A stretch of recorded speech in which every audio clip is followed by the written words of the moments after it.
There are many people who have the limitations in their minds, who have lost that fire in their eyes. You aren't given any breaks in life. You make them for yourself. We are all being tested in life. And how you face that test determines the rest of your life. There's a lot of times where I don't know how I'm gonna move forward, but I ask myself one question: can you take another step? And that answer is always yes.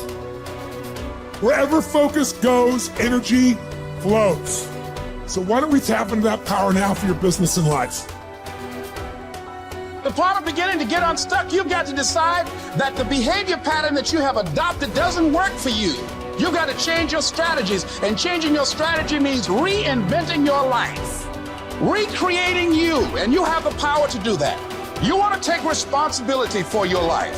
You can decide that you're going to change, that you're not going to be a wimp. I got me here, I can get me out of this, and I'm getting out. It's not easy reaching your dreams.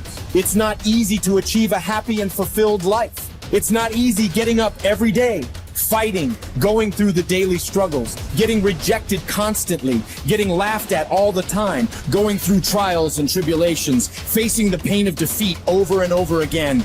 It is not easy, but if you do it, it is worth it.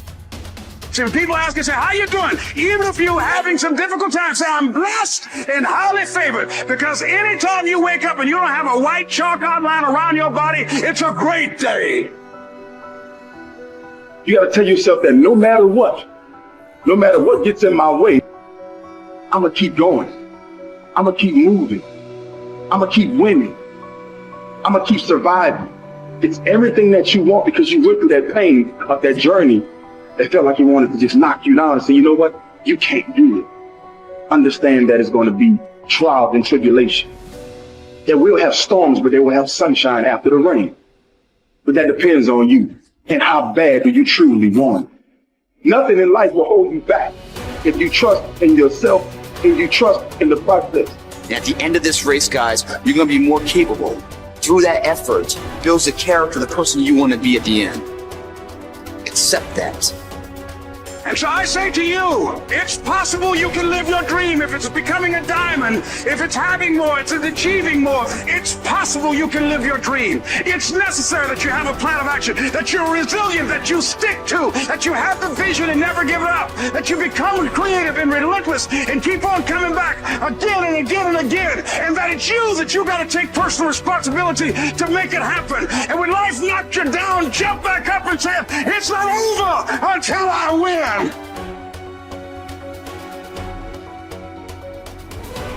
What does success look like?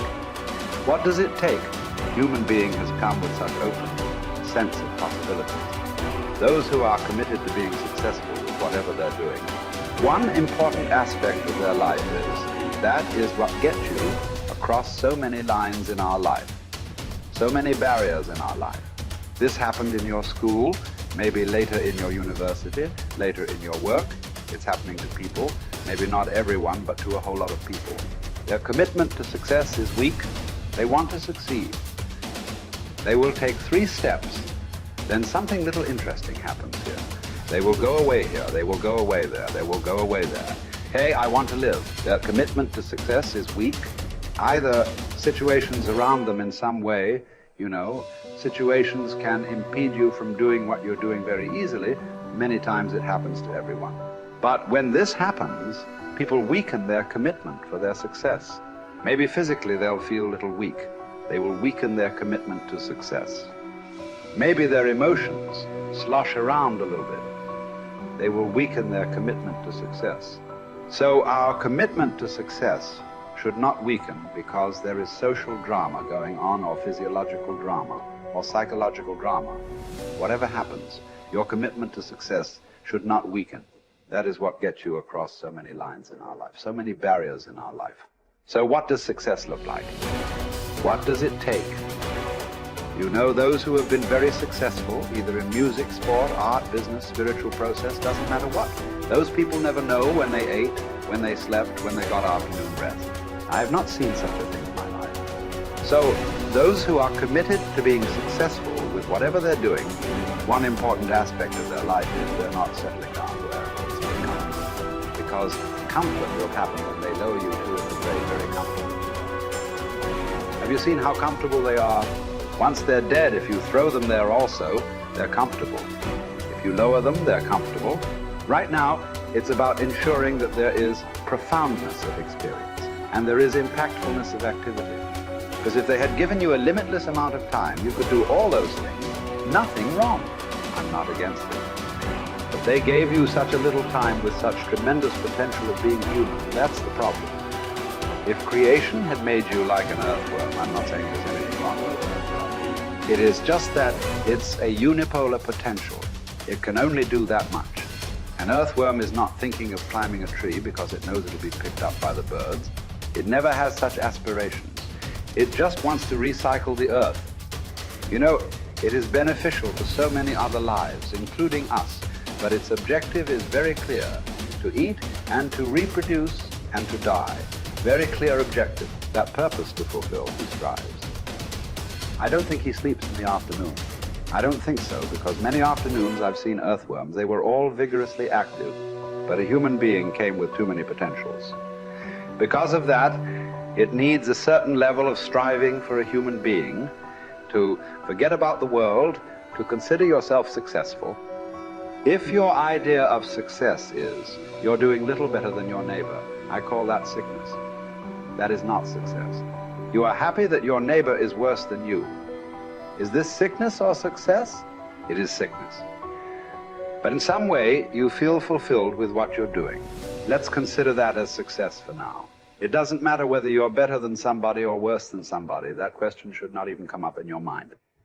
But in some way, you feel you're using yourself fully, and there's a certain sense of fulfillment in your activity. Well, if you're capable of just closing your eyes and simply sitting without any activity, that's fantastic. But you cannot do that. You cannot do that right now.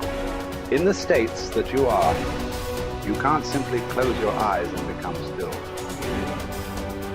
Instead of being busy, you will become preoccupied. That doesn't mean you're improving, that means you're regressing in some way. The problem about this success is people always making judgments. I did this, I did that, maybe this didn't work, maybe this is a mistake, that's a mistake. There's no such thing in life. See, at one time you were a monkey, all right. Hey, this is not me, this is that Englishman, you know. Charles Darwin said you were all monkeys. At one time you were a monkey just a brief while ago. Was it a mistake that you committed? That you were a monkey? Or was it just a certain stage of evolution? Was it a mistake or was it just a certain stage of evolution? Similarly, since you were born, because as a human being, you're born largely unformed, unlike other creatures. Other creatures, if their food is taken care of, they know what to do with their life. Because human being has come with such open sense of possibilities. You come unformed. You don't come fixed. You have to fix yourself. Different people throw different types of balls at you. From all over, your parents, your teachers, the school, the neighbors and society and the world throws all kinds of things at you. To gather all this muck and make something worthwhile out of yourself is your business. That's your success. It doesn't matter whether somebody thinks you're worthwhile or not. You feel you are a worthwhile life. Good enough for now. World may not recognize. It doesn't matter. But you know you are worthwhile.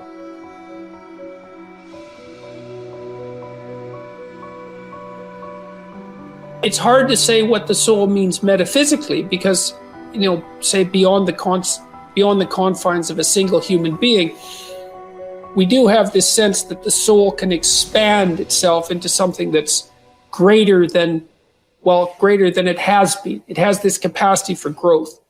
And we do have the sense that the soul can expand itself to the point where it's enlightened, for lack of a better word, that it's working as efficiently as possible to transform everything that's unnecessarily painful and malevolent about the world into what's positive and good. And that it does that as a consequence of confronting the world with courage and truth. And I think that's right. And I do think that means that the soul participates in something eternal, which is the attempt of being itself to transform what's unnecessarily painful and malevolent into what's good, and that human beings actually do participate in that, and that that's part of the reason that our ancient tradition insists that we're made in the image of God. And I think that it's a mistake to underestimate the importance of that, because I don't think that you can live a life of sufficient profundity to protect yourself from being corrupted by suffering and malevolence without adopting a responsibility that's commensurate with that set of ideas. I think that you either orient yourself upward, to the star above the horizon, and try desperately to improve the structure of being, or you work at counter purposes to it and make things worse. I don't think there's a middle ground. In fact, to the degree there is a middle ground, it tilts towards the negative, because people who try to occupy the middle ground generally try to accrue the benefit, let's say, without adopting any of the risk. And that's not acceptable, not helpful. So that's a soul to me.